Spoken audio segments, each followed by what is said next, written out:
Okay, let's unpack this. Imagine a scene right out of a high-stakes spy thriller. Yeah. A quiet road outside Tehran, a black sedan, and then boom, a sudden, almost surgical ambush. Right. But this isn't fiction, you know? This is the real-world assassination of Mohsen Fakhrizade, Yeah. an event with implications that are still rippling across global security today. Absolutely. So our mission in this deep dive really is to peel back the intricate layers of this extraordinary event. Exactly. Who was this guy? Yeah, who was this elusive man? And the method. I mean, the ingenious and audacious method used in his killing. And the intel operation behind it all. Right, the decade-long intelligence operation that led up to it. Yeah. And, crucially, the ongoing debate about its true impact on Iran's nuclear ambitions. It's more than just a news headline, isn't it? Oh, definitely. It's really about understanding a meticulous intelligence operation and its profound, far-reaching consequences. And to do that, we're drawing from a whole range of sources today. Yeah, we've got official statements, detailed press reports, and even some direct insights from intelligence officials. It gives us a pretty comprehensive view, hopefully. Mm-hmm. It paints a picture of how this all unfolded. So let's dive right into the event itself. November 27, 2020. It was just weeks after Joe Biden's election. That's right. Fakhrizade is traveling in his car, a black Nissan Tiana, Where was this? about 40 miles east of Tehran. And suddenly he's gunned down and just a hail of bullets. He collapses right there. Yeah, collapses from the car, mortally wounded. His death is confirmed just after 6 p.m. local time, 18.1 seal. Wow. And Iran's response, it was pretty immediate, wasn't it? Oh, striking, almost like a declaration. Fakhrizade was instantly declared a martyr. A martyr, okay. His body was evacuated by helicopter. And what followed was this really elaborate multi-day state funeral. Sort of a procession only for, like, a true national hero. Exactly. His coffin, draped in the Iranian flag, was carried on this sort of pilgrimage to Iran's Islamic holy sites. Where did it go? First, the Imam Reza Mosque in Mashhad, then to the shrines of Fatima Masumeh in Qom and Imam Khomeini in Tehran. And then the final burial. Before his final interment at Imam Salah, yeah. So even with COVID raging, they had big names attending. Military commanders, family. Yeah. Yeah. Despite the pandemic, an imam even compared him to Imam Hussein, Who is? Shiite Islam's most important martyr. A huge comparison. Okay, that really underscores his importance, though. Absolutely. And you had very public vows of revenge from the defense minister, Amir Hatami. So this whole elaborate ceremony, this posthumous hero status, what does it really tell us? It clearly signals his absolutely crucial role, especially given how secret these figures usually are. Right. Iran's swift and, dramatic public mourning just underscored this wasn't just another scientist. He was like a foundational pillar of their program. Which brings us to the man himself, Mohsen Fakhrizade. You said he lived in the shadows. Truly. Lived a life in the shadows, barely any public photos of him. Even basic stuff like his birth date and place were uncertain for years. Yeah, there was one rare photo from a 2011 report, showed him as a middle-aged guy, and one report put his birth in Qom in 1958, but it wasn't widely known. It sounds like he was almost a ghost, or maybe a legend, even inside Iran. Pretty much. And his official cover, an academic career, teaching at Imam Hussein University. But that wasn't the real story. Well, the CIA certainly deemed it a mere front. His true identity was Brigadier General in the Revolutionary Guards. Ah, okay. Military. Yeah, he joined after the '79 revolution, got a PhD in nuclear engineering eventually. He even used an alias, Dr. Hassan Mohseni. And it was only after he died that Iranian officials really started talking openly about him. That's it, exactly. Only then did they openly discuss his true significance. It was like a posthumous acknowledgement. Right. He was posthumously awarded the Order of Nasser. Photos came out showing him getting an award from President Rouhani for the 2015 nuclear deal. But even then, still secretive. Yeah, you see it persist. He apparently received that award in a side room, not out in public like the others. But internationally, his name wasn't a secret there, was it? Experts knew him. Oh, far from it. Very well known to experts worldwide.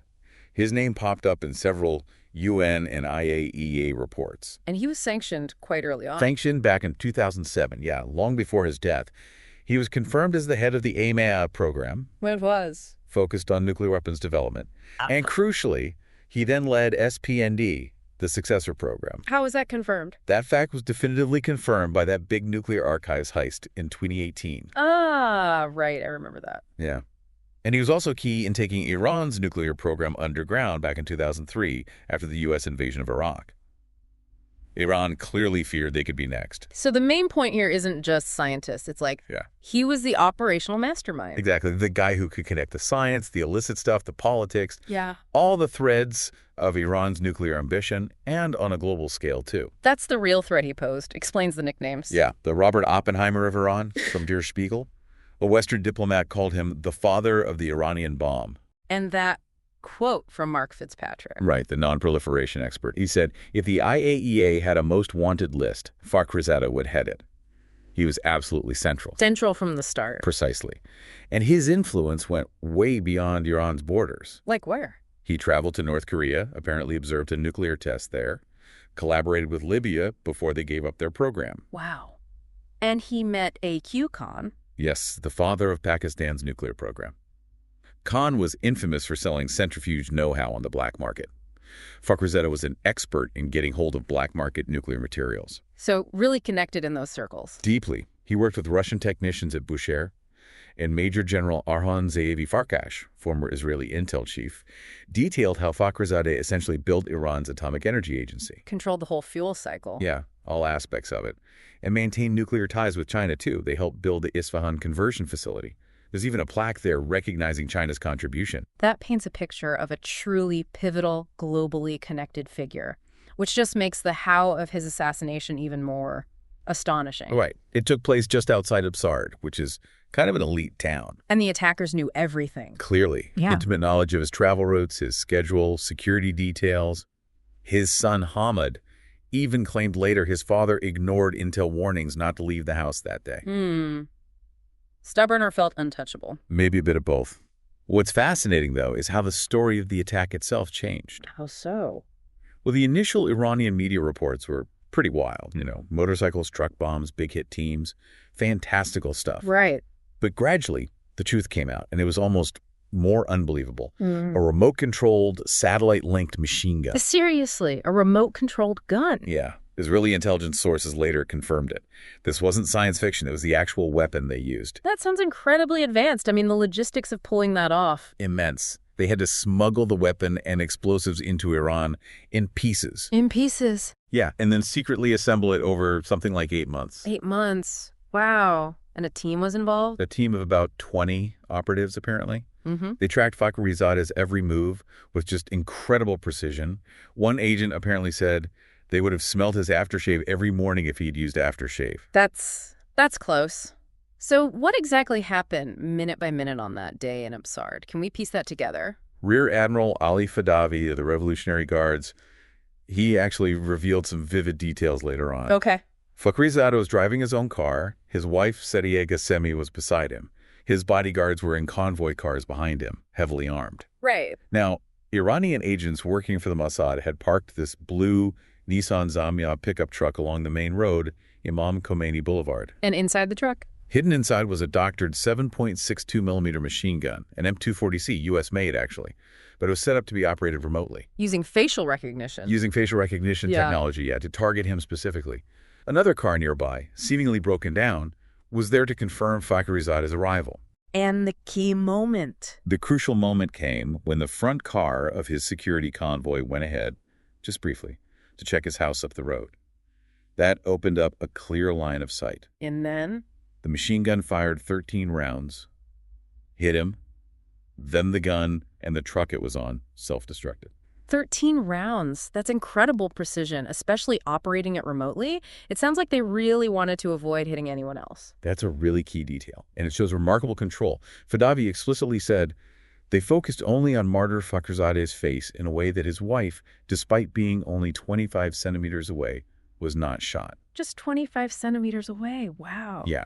Sources confirmed later that avoiding harm to his wife was a major factor in the operation's design, which is likely why they chose the remote gun method. And what about his bodyguard? I remember reading something about that. Yes, his personal bodyguard, Hamad Asghari. He actually threw himself over Fakhrizade, took 4 bullets himself. Did he survive? He did, yes. Survived his injuries. He was part of the Ansar al-Mahdi security corps. Must have been hailed as a hero. You'd think so, but despite his battle scars, Asghari, like many others in Fakhrizade's close circle, was apparently interrogated repeatedly after the killing. Really? Why? Intense suspicion within Iran's security apparatus, it seems. He was even temporarily suspended. Shows the level of paranoia and finger-pointing afterwards. The sheer audacity of this whole operation is just staggering. But it wasn't a sudden thing, right? This was a long time coming. Oh, absolutely. Not sudden at all. Yeah. This operation to eliminate Fakhrizade was over a decade in the making. Yeah. Mossad had been tracking him for years and years. A decade. Wow. Is there evidence of that long-term tracking? There's a particularly fascinating revelation from back in 2008. Then Prime Minister of Israel, Ehud Olmert, he apparently played a secret recording for President George W. Bush. I mean, recording of Fakhrizade. Yes. A recording of Fakhrizade discussing Iran's nuclear weapons efforts. Yeah. Olmert reportedly told Bush that Fakhrizade was complaining on the tape that his bosses want 5 warheads, but they didn't have the resources. And where did they get that recording? That implies really deep access. Yeah. Incredible penetration, yeah. According to reports, it came from an Iranian agent very close to Fakhrizade. Recruited by Yossi Cohen, who, later became the head of the Mossad. Wow. It just highlights how deep Mossad's penetration was. They reportedly knew his address, his phone number, even his passport number. Like one former head said, we knew everything about him, about his every movement. Knowing all that, it almost seems like assassinating him earlier would have been the obvious move. But there was some debate inside Mossad. There was, yeah. And this is where it gets really interesting, because it touches on that fundamental dilemma spy agencies face all the time. The tactical win versus the long-term intel gain. Exactly. It's a classic intelligence paradox. Yeah. The Mossad chief at the time, Mir Dagan, apparently wanted to assassinate Fakhrizade as early as 2009. But his deputy disagreed. Right. His deputy, Tamir Pardo, argued that as long as they had eyes and ears on him, as long as that agent was providing intel, it was actually better to keep Fakhrizade alive. Eliminate the danger now or keep gathering information. Tough call. A very difficult choice. What's more valuable? And there were actual attempts that were called off before 2020. Indeed. Makes the venture a success even more pointed. In 2009, a planned strike was reportedly called off right at the last minute. Why? Suspicious movements were detected, raising fears of an ambush or a trap. Dagan apparently wanted to push ahead anyway, despite the risk. But he was overruled.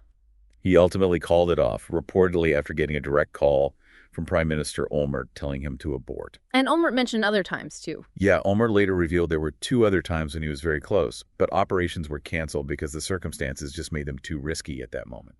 So, after all those years, all that surveillance, the aborted attempts, the big question becomes, was November 2020 the right time? That's the crucial debate, especially among Israeli intelligence experts.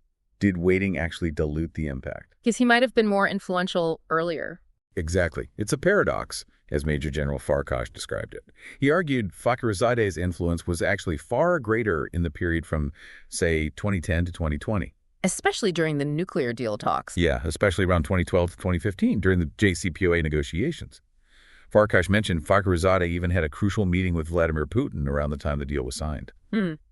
So that suggests killing him earlier might have been more disruptive. That's the argument, which leads to the idea.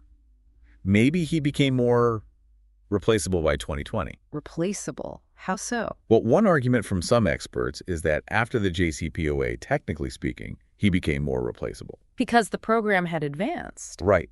By 2020, Iran had thousands of centrifuges, many scientists with lots of experience. It wasn't like the early 2000s when things were just getting started. So Pardo, the guy who argued against killing him in 2009. He later concluded that if he had disappeared off the map earlier, killing him would have caused graver damage. And even an Iranian scientist seemed to agree. Yeah, one was quoted saying, he created a network of scientists that will continue his work, suggesting the knowledge base was broader by then. Okay, so if there's this argument for his replaceability, why was his death still seen as such a massive blow? It seems a bit counterintuitive. It's a really critical distinction. Because even if some technical aspects were replaceable, his death was still a huge blow to Tehran's prestige. Okay, prestige, but operationally. Operationally, it removed this uniquely talented manager, someone with unparalleled experience, deep organizational knowledge, and that rare ability to, see the whole picture of the entire program. Right, the big picture view. Yeah, his loss was even compared to Qasem Soleimani's death, which was obviously enormous. And remember Netanyahu in 2018 holding up that picture. Yeah, Fakhrizade, remember that name. Exactly, singling him out years before. So, from an intelligence viewpoint, what were the really enduring losses for Iran when he was taken out? What couldn't be easily replaced? Well, Major General Amos Yudlin argued the damage wasn't necessarily about losing scientific knowledge per se. But more about More about losing project leadership, that specific managerial experience, and crucially, his direct access to Iran's top political leadership. right, the connections. And Seema Shine, another expert, highlighted his unique ability to coordinate all those different scientists and also his skill in raising and, frankly, laundering funds for the program. The money aspect, too. Definitely. And Norman Rule, former CIA guy for Iran, What did he emphasize? he stressed the loss of a uniquely experienced manager of nuclear weaponization. But also, Fakhrizade was a hardline voice with direct access to the supreme leader, Khamenei. And his successor wouldn't have that same clout. Rule's point exactly. His successor likely wouldn't have the same level of trust or, importantly, the authority to maybe conceal covert parts of the program in the same way Fakhrizade could. So beyond the hit to the program itself, what was the broader message being sent to Iran with this assassination? What were they meant to understand? Rule put it quite powerfully, actually. He said the assassination sent two clear messages. Okay, what were they? First, that your most sensitive operations are probably known, or will be quickly known, to your most capable adversaries.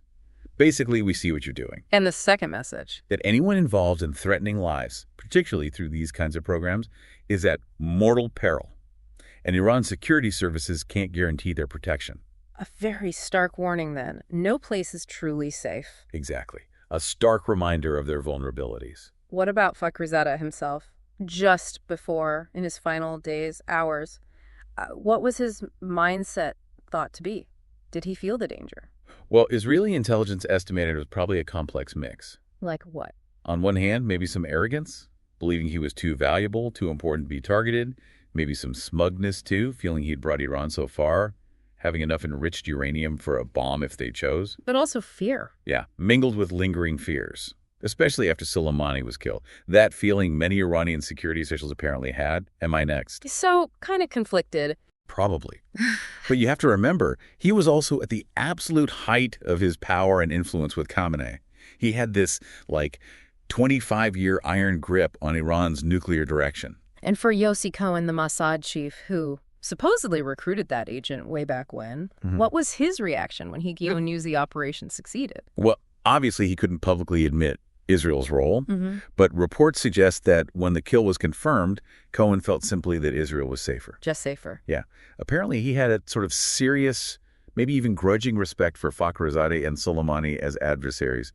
He recognized their capabilities, saw them as worthy opponents. But that didn't stop him. No, that respect didn't stop him from, let's say, relishing their deaths, feeling a sense of victory and relief. Well, this deep dive has certainly peeled back a lot of layers on the Fakhrizade assassination. Yeah. The man himself, that audacious method, the decades of intelligence work behind it, and this really complex, ongoing debate about what it all means, what the real impact was. It truly has. It covers so much ground. Yes. And it really leaves us with something to think about, doesn't it? Definitely. What are the long-term implications of these kinds of highly targeted, technologically advanced operations? How do they change international relations, the future of covert warfare? Yeah, and that whole question of replaceability, how does that factor into the strategic thinking of nations pursuing these really sensitive, dangerous programs? It's a fascinating and, frankly, pretty scary world of shadows and incredibly high stakes, isn't it? It really